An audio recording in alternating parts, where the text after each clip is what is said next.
Você, é claro, já conhece o Gilmar Palusa, essa festa muito merecida dada pelo ministro Gilmar Mendes e seu instituto lá em Portugal para que altas autoridades, ministros de Estado, ministros das cortes superiores possam viajar e usufruir do bacalhau português, dos belos e gostosos vinhos europeus. Afinal de contas, eles merecem. Se eles não são os próprios Supremos, eles são amigos do Supremo. E se eles fizessem isso com recursos próprios, é a decisão deles. Mas é claro que isso é custeado pelo seu, pelo meu dinheiro, pelo dinheiro dos pagadores de impostos, com passagens aéreas internacionais, em geral em primeira classe, claro, porque ninguém é de ferro, vejam só, e diárias pagas para que eles possam usufruir desses importantes momentos de celebração, de conciliação, de conversas, ou até mesmo de acordos feitos por baixo dos panos e no sigilo lá na Europa, longe dos holofotes no Brasil. Agora, o que você não sabe, não conhece, é que depois do último Gilmar Palusa, da última edição, o ministro Arthur Lira foi blindado pelo ministro Gilmar Mendes na Operação Hefesto e foi decretado sigilo sobre isso. É claro que não tem nada a ver com as reuniões escondidas que se fazem em Brasília, nos corredores ou ainda nos corredores lá em Portugal, no escurinho lá de Portugal, bem distante dos holofotes aqui do Brasil. Agora, o que será que esse ano vai trazer? O que vai acontecer nessa edição? O que isso tudo revela? Eu vou contar para você e eu espero que essa nova edição do Gilmar Palusa traga alguns efeitos, alguns resultados, mas antes de eu te contar isso, deixa o seu like, se inscreve no canal e aperta o sininho para que você possa realmente entender o que acontece no Brasil.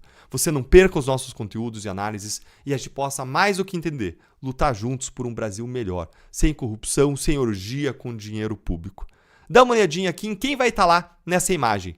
Presta atenção aí, vai estar lá não só o Gilmar Mendes, mas 11 ministros do STF, 12 do STJ, 7 do TCU, 5 ministros do TSE. Vai estar lá o presidente da Câmara dos Deputados, o presidente do Senado, 11 ministros do governo Lula, 9 governadores de estado. Muita gente, né? E não dá nem pra gente reclamar e pedir uma apuração do TCU, porque vão estar 7 ministros do TCU lá. A quem recorrer? A única coisa que a gente pode fazer hoje é reclamar e gritar com a sua ajuda. E o seu like nos ajuda a colocar a nossa voz, fazer ela chegar mais longe.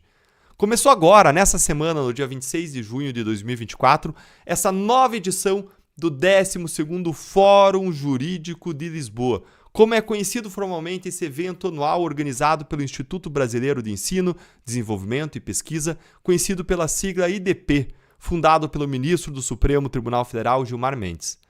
Como esse convescote, essa reunião, parece mais com um grande festival de obscenidades protagonizadas pela elite política e econômica do país, ele parece uma grande orgia, muito mais do que com um evento jurídico. Em razão disso, ele foi apelidado pelo povão de Gilmar Palusa, uma referência ao Lollapalooza. Presta atenção, não é Lollapalooza. É claro que tem também as orgias com dinheiro público do Lula, comprando aqueles móveis caros, mas eu não estou falando aqui do Lollapalooza. Eu estou falando do Lollapalooza, um evento, uma festividade com cantores, com muita festa, com muita bagunça. E é claro que o povão fez uma analogia aí, decidiu designar esse evento lá em Portugal de Gilmar Palusa.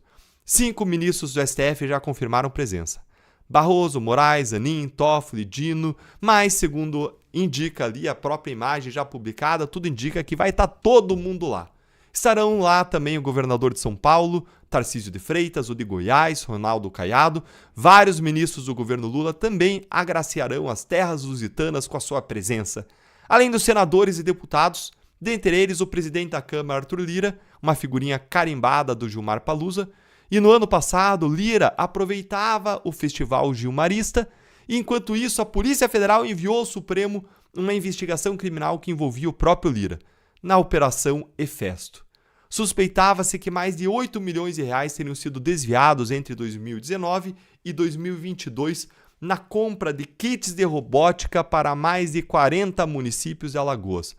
Isso foi feito com verbas e emendas parlamentares enviadas por quem? Pelo próprio Arthur Lira. A imprensa revelou que, dentre as provas colhidas, estavam anotações de valores e pagamentos relacionados a quem? Relacionados a Arthur Lira.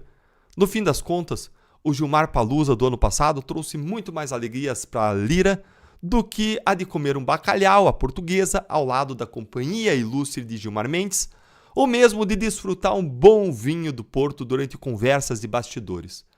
Isso porque dias depois dessa farra jurídica lá em Lisboa, quando todas as excelências já haviam retornado ao Brasil, o ministro Gilmar Mendes blindou Arthur Lira das investigações da Operação Hefesto. O ministro trancou a investigação, anulou todas as provas e decretou sigilo sobre o caso. E mandou destruir todas as evidências de crimes coletados pela Polícia Federal. Gilmar ordenou ainda que a Polícia Federal devolvesse 4 milhões de reais que foram apreendidos nos cofres de uma empresa de um aliado de Lira. Só que olha só, pasmem, até hoje, ninguém apareceu para reivindicar esse dinheiro.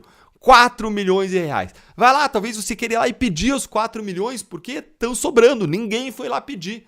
Muito provavelmente porque o verdadeiro dono não consegue sequer comprovar a origem desse dinheiro, o que indica ser fruto de corrupção ou de outros crimes. Dá uma olhadinha aí na notícia sobre isso se você não quer acreditar em mim, porque você acha isso muito absurdo, ninguém querer reivindicar os 4 milhões de reais.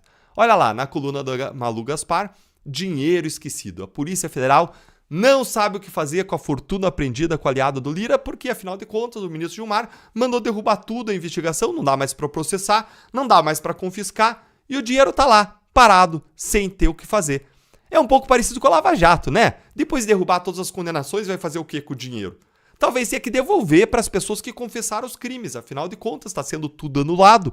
É um pouco parecido com o que aconteceu aqui. E só para você entender o bastidor disso, o que aconteceu, a razão da anulação, quando você tem uma investigação e você bate numa autoridade com foro privilegiado, você descobre evidências de que ela está envolvida, você manda esse caso lá para o Supremo, e foi o que aconteceu. Só que o ministro Gilmar disse, não, tinha que ter enviado antes, então vou anular tudo. Tinha que ter enviado antes coisa nenhuma, o próprio entendimento do Supremo diz que você só envia quando tem evidência concreta do envolvimento de um ministro. E é claro que a polícia, o Ministério Público, o Judiciário não se refrearam de enviar, tanto que enviaram no momento apropriado.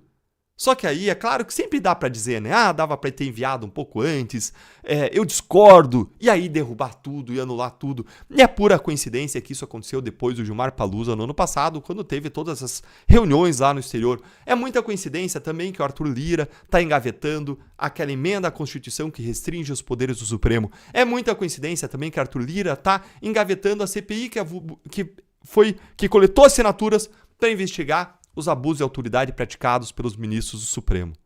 É tudo muita coincidência no Brasil. O Brasil é o país das coincidências. E agora, olha isso aí. Agora a Polícia Federal não sabe o que fazer com os 4 milhões de reais. São órfãos de pai e de mãe, sem casa e sem destino. Diferente das altas autoridades brasileiras, que elas têm sim destino. Elas agora vão comparecer em Portugal ao Gilmar Palusa deste ano.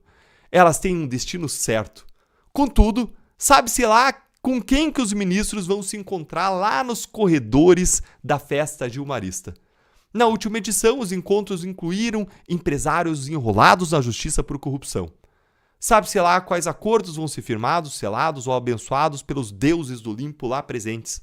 O que nós sabemos com certeza é que assim que o Gilmar Palusa acabar, assim que os políticos de toga e aqueles também sem toga estiverem de volta às terras brasileiras, o que a gente sabe é que é quase certo que nós veremos movimentações inéditas na política nacional. E talvez uma ou duas decisões perfeitamente ajustadas de ministros do Supremo que poderão, coincidentemente, mais uma vez, beneficiar os interesses políticos ou blindar novos aliados de investigações incômodas, sejam ou não da Lava Jato. O Gilmar Palusa é mesmo um evento imperdível. Nesta semana eu publiquei um artigo sobre isso, sobre tudo que a gente está conversando aqui, na rede OCP de Comunicação, onde você também pode conferir as análises minhas e de outros colunistas. E não esquece de curtir, compartilhar e deixar o seu comentário indignado sobre o que você acha desse Gilmar Palusa e sobre o que você espera da edição deste ano.